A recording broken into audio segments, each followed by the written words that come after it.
लोकसभा चुनाव में हैदराबाद की चुनावी लड़ाई बेहद दिलचस्प होने वाली है। यहां 13 मई को वोटिंग है और मैदान में एआईएमआईएम के अध्यक्ष असदुद्दीन ओवैसी हैं, जिनका परिवार 40 सालों से हैदराबाद सीट जीतता चला रहा है। वहीं इस बार बीजेपी ने ऐसा कैंडिडेट मैदान में उतारा है जो ओवैसी के लिए भी चुनौती साबित हो रही है। बीजेपी ने यहां से माधवी लता को अपना कैंडिडेट बनाया है, जो दावा कर रही हैं कि इस बार ओवैसी का किला ढहने वाला है। और बड़ी खबर यह भी है कि नवभारत पर माधवी लता ने बड़ा बयान दिया है। हैदराबाद से बीजेपी कैंडिडेट ने बोला है ओवैसी पर हमला, ओवैसी का किला ढहने वाला है। हैदराबाद में मजहब नहीं, तरक्की चुनौती है। पढ़े लिखे युवाओं को रोजगार देना लक्ष्य है। यह माधवी लता ने बड़ी बातें कही हैं और उनका कहना है कि इन्हीं मुद्दों पर वो चुनाव लड़ रही हैं। बीजेपी प्रत्याशी हैं माधवी लता, दूसरी तरफ असदुद्दीन ओवैसी, जिनका यह पारिवारिक सीट माना जाता है हैदराबाद, और लगातार 40 साल से यह सीट ओवैसी के परिवार के पास ही है। बीजेपी प्रत्याशी माधवी लता किन मुद्दों को लेकर हैदराबाद में चुनाव लड़ रही हैं, उन्हें आपको बताएंगे, लेकिन उससे पहले आपको सुनवा देते हैं कि माधवी लता ने क्या कहा है। इस बार क्या माधवी लता हैदराबाद में ओवैसी का किला ढा रही है? बिल्कुल, बड़ी अच्छे जोरों से करने वाले हैं और ऐसी जीत जो इतिहास में आज तक नहीं दिखाई है, उस प्रकार के जीत हम दिखाएंगे पूरा देश को और दुनिया को भी। हैदराबाद माइनॉरिटी में जो है मेजॉरिटी के तौर पर है, किस तरह की चुनौती देखते हैं आप? मैं यहाँ मजहब का चुनौती नहीं देख रही हूँ, मैं यहाँ तरक्की की एक चुनौती देख रही हूँ। मोदी सरकार यहाँ नौजवान को नौकरियाँ नहीं है, हालांकि बीकॉम एमकॉम पढ़ने के बावजूद भी वो सिर्फ एक टैक्सी ड्राइवर के हैसियत में अपनी जिंदगी गुजार रहे हैं। उनको एक सम्मान पूर्वक नौकरी, जीवन और उसके अलावा भी जैसे कि यहाँ के पसमंदों के बच्चे और काफी गरीब के बच्चे प्राइवेट स्कूल जाते हैं। यहाँ का गवर्नमेंट स्कूल की फैसिलिटी अच्छी नहीं है, थोड़ी बदतर स्थिति में है। अभी आप ही बताए गरीबी में बच्चों को पढ़ाना कितना मुश्किल है। अगर बच्चे नहीं पढ़ते तो देश के आगे कैसे बढ़ेगा? तो इनके लिए फ्री एजुकेशन मोदी सरकार। और हमको पता है कि परिवार का जिम्मेदारी गरीबों के घर में महिला के ऊपर भी काफी होता है, लेकिन यहाँ के पसमंदे मुसलमान औरत और गरीब औरतों को भी किस पढ़ाई ज्यादा नहीं रहती है, 4 या 5वीं कक्षा तक ही पढ़े हुए रहते हैं। इनके लिए हुनर सिखाना और यहाँ पे इंडस्ट्रीज एस्टैब्लिश करना, ये बहुत बड़ी बात है और हम ये करने वाले हैं। तो इस प्रकार हम नन्हे मुन्ने बच्चों को फ्री पढ़ाई स्कूल से देकर उनका भविष्य बनाएंगे। पढ़े हुए नौजवान को उनको मर्यादा पूर्वक, सम्मान पूर्वक नौकरियां देकर उनमें हौसला बढ़ाएंगे। औरतें जिन पर परिवार का बोझ है, उनको हुनर सिखा के इंडस्ट्रीज एस्टैब्लिश करेंगे। इसके अलावा SC, ST, OBC और गरीब लोगों को पक्का घर बनवाकर इस प्रकार से ये भविष्य बनाने का चुनौती है, मजहब का नहीं है। बीजेपी प्रत्याशी माधवी लता किन मुद्दों को लेकर हैदराबाद में चुनाव लड़ रही हैं, उन्हें हम आपको दिखाते हैं, बताते हैं कि उनके मुद्दे क्या हैं। उन्होंने कहा है कि युवाओं को रोजगार देना ये उनके लिए प्राथमिकता में है। पसमानदा मुसलमानों के हालत में सुधार करना ये भी उनके मुद्दे हैं। स्कूल को बेहतर बनाना, गरीब बच्चों को मुफ्त शिक्षा उपलब्ध कराना, स्वास्थ्य सुविधाओं को बढ़ावा देना और महिलाओं को हुनरमंद बनाना। जो महिलाएं कम पढ़ी लिखी हैं, जो ज्यादा नहीं पढ़ पाई, उनके लिए हुनर जरूरी है। उद्योग को बढ़ावा देना, नए उद्योगों को हैदराबाद में लेकर आना, गरीबों को पक्का घर देना, मजहब नहीं बेहतर भविष्य को तरजीह देना, ये तमाम ऐसे मुद्दे हैं जिसके आधार पर माधवी लता कह रही हैं कि वो चुनावी मैदान में हैं और एक बार वो चुनकर आती हैं तो वो जरूर ये काम करेंगे। हैदराबाद में चुनाव प्रचार के दौरान ओवैसी ने माधवी लता के भगवा कपड़े और तीर धनुष चलाने वाले अंदाज पर निशाना था। बड़ी खबर यह है कि धनुष वाले वीडियो पर ओवैसी ने माधवी लता पर अटैक किया है, पलटवार किया है। अमन चैन खराब करना बीजेपी की विचारधारा है, यह असदुद्दीन ओवैसी ने आरोप लगाया है। ऐसी हरकतों से दंगा फसाद कराना मकसद है, यह भी असदुद्दीन ओवैसी ने माधवी लता पर पलटवार करते हुए कहा है। ओवैसी के हमले पर माधवी लता का जवाब भी आया है। उन्होंने कहा है कि श्री राम का धनुष अमन लाने के लिए प्रसिद्ध है। ओवैसी अच्छी बातों का गलत मतलब निकालते हैं। बीजेपी ने माधवी लता को मैदान में उतारा है, बड़ी चुनौती। कोई भी कैंडिडेट किसी पार्टी का रहेगा तो पार्टी से मुकाबला होता है। माधवी लता का जो हाल ही में तीर वाला जो जेस्चर था, उसे किस तरह से देखते हैं? नहीं, वो तो उनकी आइडियोलॉजी है, हैदराबाद के अमन को खराब करने, तेलंगाना में फसाद कराने। श्री राम नवमी का उत्सव है। रामचंद्र का राम बाण बड़ा प्रसिद्ध है। किसके लिए प्रसिद्ध है? वो अमन लाने के लिए प्रसिद्ध है और स्नेह बनाने का प्रसिद्ध है, शांति को आगे बढ़ाने के लिए प्रसिद्ध है।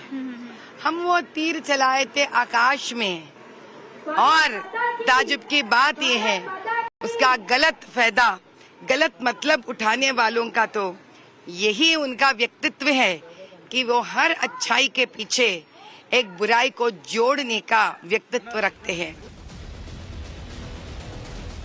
हैदराबाद से बीजेपी प्रत्याशी माधवी लता ओवैसी को कड़ी टक्कर दे रही हैं। क्या वो ओवैसी के निजाम के लिए खतरा साबित होंगी? क्या वो फैक्टर हैं जिससे माधवी लता ओवैसी पर बढ़त बना सकती हैं? ये अब आपको बताता हूं मैं। ओवैसी को माधवी लता से कड़ी चुनौती कैसे है? मुस्लिम बहुल सीट पर 5.41 लाख वोटर कम हुए हैं। माधवी लता के प्रचार का अलग अंदाज चर्चा में है। प्रखर हिंदुत्व नेता के तौर पर उनकी छवि है और समाज सेवी के तौर पर भी माधवी लता जानी पहचानी जाती हैं। सलम बस्तियों की मुस्लिम महिलाओं में उनकी अच्छी पकड़ मानी जाती है। 3 तलाक जैसे मुद्दों पर मुस्लिम महिलाओं का साथ उन्होंने दिया था, जिसकी वजह से माना जाता है कि मुस्लिम महिलाएं माधवी लता के साथ खड़ी हैं। ओवैसी के अलावा चुनावी मैदान में 3 मुस्लिम चेहरे और हैं जो ओवैसी का खेल बिगाड़ सकते हैं, उनके लिए वोट काटने वाले नेता के तौर पर साबित हो सकते हैं। हैदराबाद में बीफ के मुद्दे पर भी ओवैसी और माधवी लता आमने सामने हैं। दोनों के बीच इसे लेकर भी जुबानी जंग तेज है। हैदराबाद में बीफ पर राजनीति गरमाई हुई है। माधवी लता का ओवैसी पर बड़ा आरोप है। बीफ पर नफरत की सियासत करते हैं असदुद्दीन ओवैसी। माधवी लता के बयान पर ओवैसी ने पलटवार किया है। उन्होंने कहा कि बीफ कंपनी से बीजेपी ने इलेक्टोरल बॉन्ड क्यों लिए? गरीबों की दुकानें बंद कराना बीजेपी का मकसद है। असदुद्दीन ओवैसी ये माधवी लता के खिलाफ पलटवार करते हुए बोल रहे हैं। केवल हमारे प्रत्यर्थी जो है वो भूल गए हैं कि 1957 का जो सिपाही म्यूटिनी हुआ था, उस टाइम उस वक्त सारे अंग्रेजों से जब हिंदू मुसलमान भाई भाई बन के लड़े हैं, सिर्फ इसीलिए लड़े हैं क्योंकि वो जो बुलेट बनाया गया था उसको गाय का चर्बी से सुअर का चर्बी को मिलाकर बनाया गया था। और हम आज भी कदर करते हैं कि हमारे मुसलमान भाई को सुअर खाना नहीं है उनको यहाँ, इसलिए हम कभी भी उस बात को बाहर नहीं निकालते हैं। लेकिन उनका व्यक्तित्व देखिए, हम जिस गाय को गौ माता मानते हैं और हमारा माता समान गाय को काट कर खाने का मुद्दा उठाते हैं। आप इसी से समझ लीजिए ये नफरत का राजनीति है, ये यहाँ का पार्लियामेंट को आगे बढ़ाने का राजनीति नहीं। ओवैसी साहब, ये बीफ जिंदाबाद का जो बात है, लगातार उसको लेकर जो मुद्दा बन रहा है कि भावनाओं को जो है भड़काने का एक तरीका है ओवैसी। कैसा भावनाओं क्या कथिक लोग गोश्त का कारोबार नहीं करते हैं? बीफ है, आपको अलायना कंपनी से 10 करोड़ रुपए का इलेक्ट्रोल बॉन्ड मिला तो आपको पैसे खाने में जिंदाबाद बोल के पैसे बॉन्ड ले लिए, और एक गरीब जो दिन भर 15 घंटे काम करके बमुश्किल 700 रुपये 600 रुपये घर को लेकर जाता है, आप उसको तकलीफ पहुंचा रहे हैं, आप दुकानें बंद करा रहे हैं। हम वही प्रूफ करना चाह रहे थे, वो प्रूफ होगी बात कि ये गरीबों के खिलाफ है। दौलतमंदों से सेठों से 10 करोड़ मिलते हैं तो खुश हैं, मगर एक गरीब की दुकान बंद कराएंगे, ये इनका असल मकसद है। हैदराबाद की सियासी लड़ाई में ओवैसी और माधवी लता के बीच भी जमकर बयानबाजी हुई। अब आपको वो चर्चित बयानबाजी बताते हैं जो हैदराबाद की लड़ाई में चुनाव प्रचार के दौरान हुई हैं अभी तक। ओवैसी ने कहा कि मशीन दबाओ जाकर और मक्खी भी पड़ेगी, उसमें ऊपर कीड़े भी पड़ेंगे। तो माधवीलता ने जो इसका जवाब दिया वो ये था कि ओवैसी को हैदराबाद से उखाड़ फेंकना है, काटनी है उनकी पतंग। ओवैसी ने कहा कि तीर छोड़ने का तरीका हैदराबाद की शांति को खत्म करने के लिए था। माधवीलता ने जवाब दिया कि श्री राम का धनुष अमन के लिए प्रसिद्ध है। ओवैसी ने कहा कि रेहान बीफ शॉप पर ओवैसी ने जिंदाबाद का नारा लगाया। माधवीलता की तरफ से जो बातें सामने आई वो ये कि हिंदू भावनाओं को आहत करने के लिए जानबूझकर बार बार बीफ की बातें की जा रही हैं ओवैसी की तरफ से।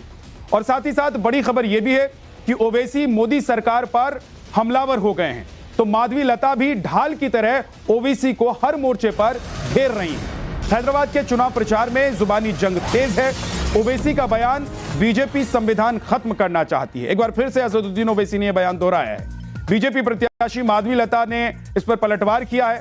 उन्होंने कहा है कि ओवैसी जैसे लोग सिर्फ झूठ फैलाना जानते हैं। जितने बीजेपी के कैंडिडेट्स इलेक्शन लड़ रहे हैं, 3 कैंडिडेट्स ने ऑन रिकॉर्ड मीडिया के सामने कहा कि 400 सीट पर हम संविधान बदल देंगे। एक ने कहा कि नया बनाएंगे। ये हम नहीं कह रहे हैं, वो कह रहे हैं। और बार बार आर्टिकल 29, 30 फ्रीडम ऑफ रिलीजन पे हमले होते हैं बीजेपी की तरफ से। बार बार ये कहा जाता है कि रिजर्वेशन आरक्षण खत्म होना चाहिए। आरएसएस की तरफ मनमोहन वैद ने कहा था आज से 5-6 साल पहले। तो ये उनके एजेंडे में शामिल है। ये चीज ऐसा नहीं है, बराबर शामिल है। ओवैसी जैसे लोग, कांग्रेस जैसे पार्टियां लोगों में गलत फहमी उठाने के लिए, गलत मैसेज भिजाने के लिए बहुत प्रयत्न कर रहे हैं। लेकिन अब आवाम को ये जागृत होना पड़ेगा कि जिस देश में 10 सालों से इतना शांति है, जो अमन है, यहाँ पर सबका साथ, सबका विकास, सबका प्रयास, सबका विश्वास लेकर हमारे मोदी भाई और अमित भाई आगे बढ़ रहे हैं, उन पर भरोसा करने पर ही आपकी भी जीवन भाग्य की तरफ और अभिवृद्धि की तरफ जाएगी। तो संविधान पर हो रही बयानबाजी के अलावा आरक्षण को लेकर भी हैदराबाद में मुद्दा गर्म है। आरक्षण पर असदुद्दीन ओवैसी ने बीजेपी पर हमला बोला है। आरक्षण से मुसलमानों को निकालना चाहती है बीजेपी। बीजेपी को आरक्षण से नफरत है।